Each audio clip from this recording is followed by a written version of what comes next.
What's going on, people? I was talking to a young woman earlier, and she was telling me about how the school district that her child goes to, her daughter is like 4 years old. The daughter's in preschool.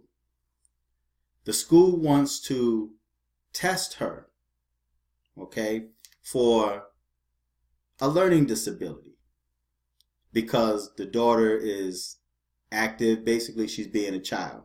Okay. She's not a robot. She doesn't just sit there and listen in class because, of course, she's preschool. And so I started letting the young woman know that not to allow the school district to label her child at a very young age. Her daughter is in preschool. She's supposed to be active. She's supposed to have a creative mind. Children in many cases learn better moving around rather than just sitting idle for long periods of time. So I had to explain to her not to allow her child or allow the school district to label her child at a very young age with a learning disability. I want to show this article to you guys. It's an old article dated back June 28, 2013. And this article talks about how ADHD is a fictitious diagnosis. Now, I recall making a video a long time ago, and I have to try to find that video, where the creator of ADHD gave a deathbed confession. Okay, I heard it straight from his mouth where he said it's not real. It's fictitious. It was made up. In other words, they made a lot of money off of that disease, medicating children. Now, I tried to find that video on the internet, and they actually scoured, or they cleaned the website. They cleaned the internet. They just wiped out everything. Every video that had him making that confession is off the internet. They scraped the internet clean. You cannot find that video anywhere. They took it off the internet because they want to continue deceiving and manipulating your child's mind. They want to medicate your child. They want to label your child, especially black children. They want to label you at a very young age and have your child medicated to make them sit quiet and listen. But them sitting quiet does not mean that they're going to learn. Okay? But anyway, I just want to read this article to you. I'm going to put the link in the bottom and you guys can read it for yourself. Now, before I started this video, I had in my mind what I wanted to say. Everything was like mapped out. But once I started talking, I became so frustrated with the system and with what the system is doing to our children that I can't even find words. I can't find the correct words to that could really express myself, okay, without getting angry. So I'm just going to read this article, and I'm going to put the link on the bottom and you can read it in its entirety, but I'm just going to read a portion of this article. Now, as you see at the top, it says, ADHD, a fictitious disease, said the creator of the ailment. I remember seeing that video. I heard him say it for myself. They scoured the internet and took every video off that had him actually making that confession. You cannot find it. If someone had that video saved on their hard drive, please send it to me. But I Googled it. I went to every search engine that I could think about, and I could not find that video. They took it off the internet. They made sure they took it off the internet because they want to keep people in the matrix. They want to keep you in the matrix. They want to keep you ignorant and dumb and not knowing your rights.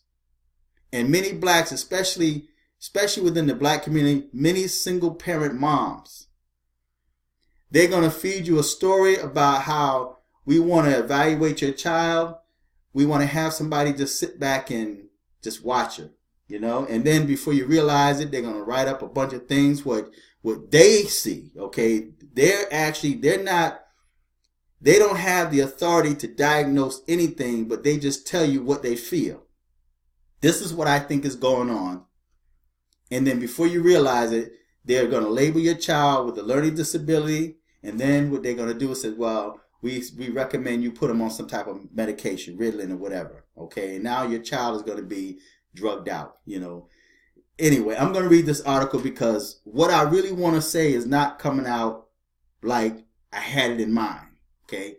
It said, did you know that the American Psychiatric Association estimate that 3 to 7% of school-aged children have ADHD, while parents report that about 9.5% of children between 9 and 7 years old suffer from the condition? Although these statistics are alarming, they aren't as shocking as the fact that attention deficit hyperactivity disorder is a completely made-up ailment. According to the father of ADHD, Leon Eisenberg, who made the shocking admission in the last interview before his death. I saw that interview, but now I cannot find that interview on the internet nowhere. They took it out. They cleaned the internet. They wiped it clean. A psychiatrist, a key player in the developmental research behind autism, ADHD, and psychiatry as a whole, Leon Eisenberg concocted the theory. He made up the theory of attention deficit hyperactivity disorder decades ago. The disease first haunted the Diagnostic and Statistical Manual of Mental Disorders as hyperkinetic reaction of childhood, but is now labeled as ADHD. Unfortunately, it didn't take long for Eisenberg's theory on ADHD to become concrete within the medical community, leading tens of millions of children to be heavily medicated with mind-altering drugs for virtually no justifiable reason. In other words, they had no reason at all to drug those children. It was for the benefit of the teachers, so that the teachers did not have to deal with your children. That's what that was for. And the thought just came to me, could it be that that drug produced a side effect that's now starting to manifest itself in a lot of these young people that's coming up saying that they were born gay or that they want to be transgender or what have you. And now the government, knowing that these drugs created that abomination, is protecting them. The government is now protecting them. That's why the gay agenda or the gay community, the transgenders, are so protected, because the government know that the drugs that they have been feeding the children from a very young age has created that. And I could be far-fetched. I could be reaching a bit too far, but I'm just saying, the thought just came to my mind. Maybe this is one of the reasons on why we see so many people now claiming to be gay, lesbian, or transgender. That's just my thought. Okay? And then it says, there is no question that the psychiatric community and their Bible-like texts known as the DSM are fueling disease and widespread medication prescriptions.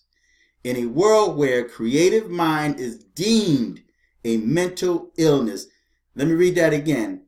In a world where creativity is deemed a mental illness by scientists, and profits are to be made by shrinks and pharmaceutical companies. As it is it any wonder that a large portion of the population is on medication for some type of mental illness? ADHD is a fraud intended to justify starting children on a life of drug addiction. And now they're starting preschool children at a very young age. They're grabbing young black children and even white people, because there's going to be some white kids too that's going to be caught up in that as well. They're grabbing them in the preschool and they saying that your child, we want to catch it at a very young age. And so we want to have someone come in and sit down and observe your child. And then we're going to like label them and say, we want to try to get them the help they need. In other words, your child is not cooperating. Your child is not sitting still. It's making the teacher's job difficult. So we want to try to do something to calm your child down to pay attention in class. We want to dope them up and at the same time make money off of them. Okay, so it says, thanks to Eisenberg. Okay, did I skip something? It says, okay, ADHD is fraud intended to justify starting children on a life of drug addiction, said Dr. Edward Hamlin, a founding member of the Royal College of General Practitioners. Sound like some witchcraft to me. Back in 1998, about the phony condition. See, they keep saying it's a phony condition because it is. Thanks to Eisenberg and the rest of the psychiatric community, including Big Pharma, approximately 24,357,000 ADHD medications were prescribed and refilled to children and teens in 2009. In fact, there is a frightening new trend where children from low-income families are prescribed ADHD meds to boost their academic performance. That's right, kids that aren't even suspected of having the phony attention deficit disorder, hyperactivity disorder. The amount of children being fed ADHD medication has risen so high over the years that pharmacies are actually struggling to obtain enough of the active ingredient used in the drug to treat the disease adrenal. And then it says, though Eisenberg admitted that ADHD was merely a theory on his deathbed, it didn't stop him and his colleagues from raking in the profits of unknowing parents and children, ignorant parents and children, which reminds us of something. It's all about the money. Where there is no drug to profit from, create a new drug. Where there is no disease to profit from, simply create a new disease. It's hardly surprising to hear that an astounding 70% of the panel members of the DSM-5 reported having financial relationships with pharmaceutical companies. About 57% reported ties in the previous edition. And then it says, don't fall for the pill scare. Countless parents have discovered that treating an ADHD-riddled child is as easy as altering the junk food diet she has had for years. In addition to implementing dietary changes, there are also other powerful natural remedies for ADHD, although it don't exist, that many parents can utilize. Okay, so I'm gonna put this article in the bottom and you guys can read it for yourself. But listen, don't fall for the okie doke. Don't allow them to test your child, label your child, especially if they're in preschool. Because if they're in preschool, now I can understand if they get to like maybe third or fourth grade, fifth grade, and they start noticing that the child can't keep up. Yeah, get them the extra help that they need, okay, without labeling them with some type of a disability or a learning disability. It just means that you have some kids that learn faster than others, you know. A lot of those kids that they label as, you know, ADHD are now owners of big corporations now. Okay. So, and me coming up in the 60s, man, I've never heard of this mess before, man. Teachers used to deal with the students where they are, man. I remember we used to get paddles in school. If we didn't act right, the teachers had the authority to paddle us. The principal, as a matter of fact. We were sent to the principal. I remember this one principal we had, man. Me and this boy got into a fight, and I had to go to the office. Me and this boy had to go to the office, and we sitting there, and we heard this other boy inside the principal office. All of a sudden, we heard whap, and he came out crying. We were scared, right? Or they would have us stand in the corner. Remember the dunce hats back in the day? They make a child stand in the corner, man, with a dunce hat on. Or they put a chair in the corner and make you sit there, especially if you act up in class, man. So teachers back then, and you got people that may not agree with it now, they'd rather medicate their child than to, you know, have a teacher maybe have them stand in the corner or try to act out some type of discipline. Then you got to worry about the parents going up to the school wanting to fight the teachers. You know, so back in time, man, they had different ways of dealing with the kids, man. They just didn't medicate them. They actually dealt with those kids, man. You know, you hear them teachers screaming in class, you know, sit down. You know, nowadays, man, I don't know, man. Teachers' jobs are they can get pretty rough, man. Especially, you know, when you get these high school students, man, that want to come in there and fight and jump on the teacher, and they bring weapons in school and whatnot. So I guess a lot of these teachers say it ain't worth it. So we just gonna label your child and medicate them, and then they just gonna be zombies, you know. And then later on in life, man, they're either going to end up in jail, dead, in the streets somewhere, or just drug addicted. You know, so I'm going to put this article in the bottom. Feedback, tell me what you think. Subscribe. Until next time, I'm fearless.